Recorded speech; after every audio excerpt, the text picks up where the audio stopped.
So our new butterfly fish snuck through its little barricade, so we're gonna scoop him out before it gets eaten. So we're on our way to pick up the corals at the airport. It's pretty. It's really pretty. It's a jungle. It's a jungle in here.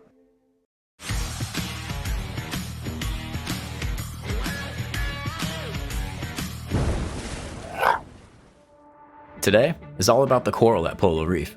The team is set to receive a lot of interesting pieces, and it's even going to shock them. If you keep coral at home, then you know, as hobbyists, we see our tank differently. We always see ways to improve or add new coral to make our reefs even more beautiful. It's the same at Polo Reef, and Andrew's always looking to make his already magnificent reefs even more beautiful. One particular area that Andrew wants to focus on in the 17,000 gallon tank is in some low-light areas. Over the next few days, he'll be working with his team to work on filling these areas out. The first shipment of coral is going to require a quick trip to the airport to pick up and escort the new colonies. So I think we're getting 2 boxes. That's all. One of the pieces is quite large, so 1 piece in 1 box, and then the other 3 pieces are in the other box. We're on our way there now, but there, of course, is New York and Long Island traffic on our way, so we should be there in about a half hour. In typical New York fashion, it takes Max a lot longer than a half hour to get there. When he does arrive, the process is fairly simple. He heads over to the cargo area and picks up the boxes. We got the corals now. We're heading back to Polo, and we'll get them acclimated into their new tanks. With the first shipment in hand, Max immediately begins the acclimation process to relieve some of the stress. For now, they'll sit in quarantine until they can be checked. I don't see anything on them other than some sponge, but Dr. Alex will take a look at them next time he's in. The next day, a large chalice is delivered, and it catches Andrew's attention. It immediately gets him thinking about the empty spaces in the 17,000 gallon tank. It's pretty. It's really pretty. It's nice. Yeah, look at it under the blue. Look under the blues. Beautiful. See the blue in the Yeah, it's beautiful. beautiful. I was gonna put it right here. And it's low light. And you have low light. Yeah, it's all like. You have a lot of good shadow here too. Yes. Shade, I mean. Yes. Joe pops in to take a look. The 17,000 gallon tank is a forever evolving masterpiece. The depth, the colors, and the attention to detail make it really pop. And today's new coral additions will only enhance it further. Oh my God! Everything got so big. It's a jungle. It's a jungle. It's a jungle in here. Back in the lab, the team wastes no time in preparing the high-end frags to be placed in their new homes. There's one he finds particularly interesting. Tusi ruby granulosa. Yeah. Kenny gave it the name after me because he bought it from me. So thank you, Kenny. Yeah. This is a true coral romance. Placing these frags really has Joe in his feelings today. It's a rare side of him we don't get to see very often. It's number one, it comes with excitement that you're putting a coral and you're gonna watch grow, right? So it's an animal. You're going to do everything possible to grow it, keep it alive, and keep it happy. All right, we did it. It all went perfect. And very excited to watch him grow. With 10 new frags placed in the tank, it's only a matter of time before these little guys grow out and make these stunning tanks even more beautiful. Meanwhile, in the back, Jonathan has noticed that one of the skimmers is not running properly. He thinks it might be a pump issue, so he dives in to take a closer look. Skimmers, they play a pivotal role in balancing any reef tank. At Polo Reef, they're scaled much larger and can truly throw off the balance of any one of these tanks. Good thing, John and Joe are both there to take a look. They quickly realize it's a simple maintenance issue. All that they need is to clean it up and add some Vaseline to get back in working order.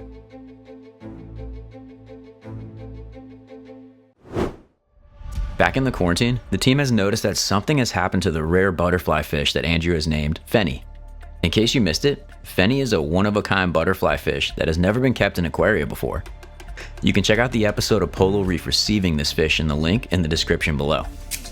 When Fenny first arrived, the team customized the quarantine to block off a section for the fish by itself. Somehow, Fenny has found a way through the barricade, which can spell disaster. The other side of the quarantine has a carpet anemone, which are carnivorous and can potentially eat this very rare fish. Good thing Max was there to notice and take Very action. small. It must be sneaking through one of the cracks. As usual, this fish is super difficult to catch. The team wants to hurry so that Fenny doesn't get too stressed out. Good thing our master fish wrangler is on the job. No fish can escape the net of Max. We can only hope Fenny, the elusive fish, learns its lesson, stays on the safe side. It's the next day, and another delivery of coral arrives. But this time, Alex the vet is here to immediately receive and check them out. Got some new corals coming in. Gonna go through all of them now, get my headlamp, and hopefully nothing on them. So I just use this to knock off any babies, so it's easier to see them on the contrast to the white background than it is on the actual coral itself. They look all right so far. Gonna rinse them off, make sure that there's no acro flats, acro eggs, anything of that sort, and then we'll take it from there.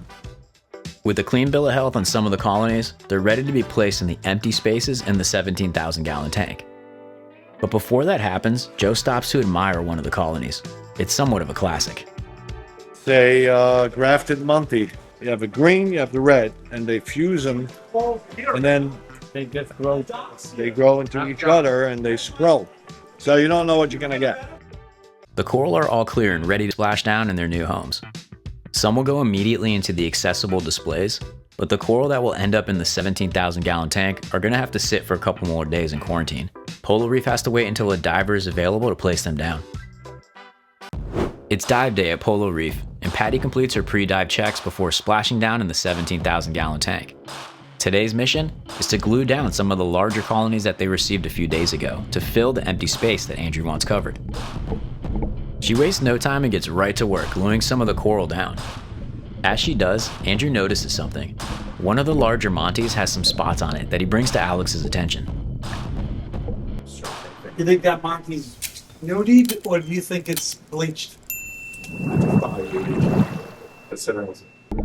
They decide to let Patty know that they would like the Monty removed to be triaged by Alex the vet.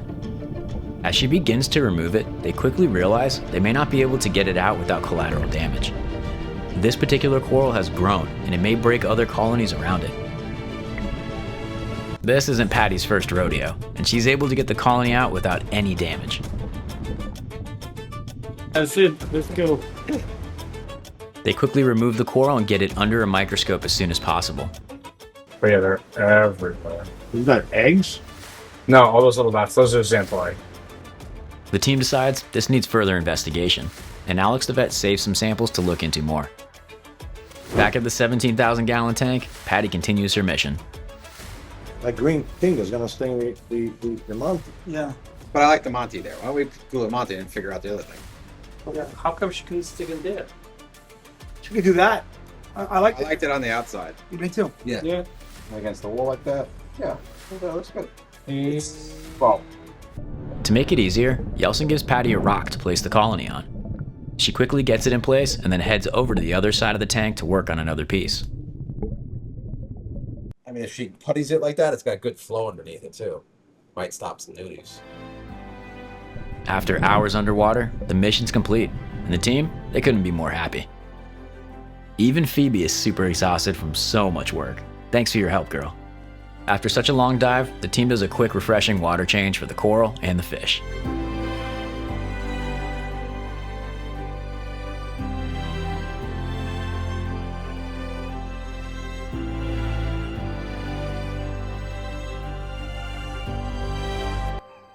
We're in the dog days of summer, but the hard work, it continues. Andrew and the Polo Reef team continue to push their masterpieces forward. It takes a lot of dedicated people to pull off such a large arrival of corals. The journey from flying at 30,000 feet in a box to being inspected multiple times, then finally splashing down in a new home is not only exhausting for the team, but also the coral. As Joe pointed out, coral is an animal, and at Polo Reef, it's important that we treat it as such. Don't forget to like, subscribe, and hit that bell to stay updated on everything Polo Reef. Until next time. wow, this is amazing. Oh, wow. Wow. Wow. This is going to be a deep water, cold water system. That is cool.